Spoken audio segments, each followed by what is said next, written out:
Yes. Mambo vipi? Hope mko poa kabisa na mnaendelea fresh kabisa.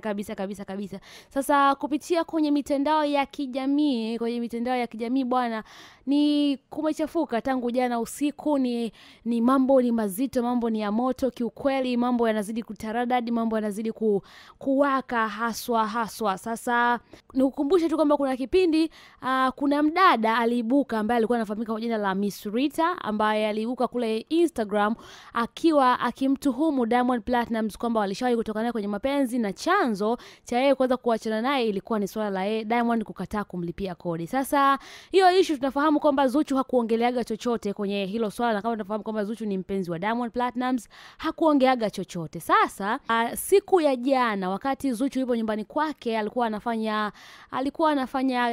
kigoma, alikuwa anapiga kigoma pale, akawa anaimba taarabu, vigoma, nyimbo tofauti, lakini miongoni mwa nyimbo ambazo alikuwa akiimba, aliimba nyimbo ambayo wengi walihusisha nyimbo hiyo kama dongo ambalo alilitupa moja kwa moja kwa mwanadada Miss Rita. Kuna maneno ambayo aliyaimba Zuchu, ambapo kwenye wimbo huo Zuchu alikuwa anasema kwamba anazirudisha salamu kwa huyo binti, nasikia ana hamu na mabifu ya kukodi, unagombana na mie kwani mie ndo niliyokunyima kodi. Dada akawa ameimba hivyo Zuchu kupitia wimbo huo, lakini pia akawa amesema kwamba anasikia kwamba kuna mipango ambayo anampangia, na anasema kwamba pengine watu waweze kumchangia pesa ili aweze kulipa pango ama kuweza kulipa kodi. Sasa hayo ni maneno ya kwake mrembo kabisa kutokea WCB Zuchu.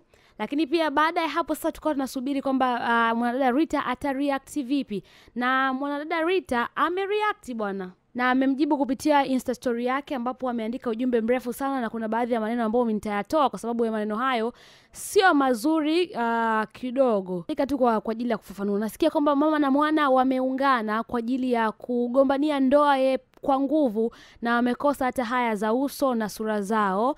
Naona limekukaa kooni swala la kulipiwa kodi, nikupe umbea, imeshalipwa muda sana, mimi sio wewe. Akawa ameandika pia maneno ambayo sio mazuri. Akawa ameandika kwamba mimi sio wewe ambaye hata akikukosea namna gani, akikomba msamaha basi utamsamee. Akawa ameendelea kuandika akasema kwamba no, you need a therapist, mwana saikolojia, this is serious, very serious, hauko sawa kichwani bwana, unaye na unatamba naye, ila kumtuliza ndo huwezi, na hautaweza maisha yako yote hata muungane, utaishia kujiliwaza na misamaha ya bure. Uzuri bwana hana baya, usumbufu uache, simu za usiku usolala unenepe, kujifanya unajua sana mahaba ya kupiga simu na kuua watu na starehe zao. Uzuri bwana mwenyewe simu alikuwa anazifunika, sio shida zake. Muda mwingine ananiambia mkatie huyo kwa sababu anajua akirudi kwako anaomba msamaha. Amemaliza kuandika hivyo. Kuna maneno ambayo nimejaribu kuyaficha kwa sababu pia ameandika maneno ambayo sio mazuri kidogo. Miss Rita, yule mwanadada ambaye alikuwa akisemekana akitoka na Diamond Platnumz. Sasa haya ni majibu ya kwa Miss Rita. Tuendelee kusubiri kama Zuchu atareply tena, atamjibu tena kuhusiana na hiyo alichokiandika. Basi endelea kukeep your eye on Wabobezi TV kwa sababu tuko kukuletea kila information ambayo itatokea hapa.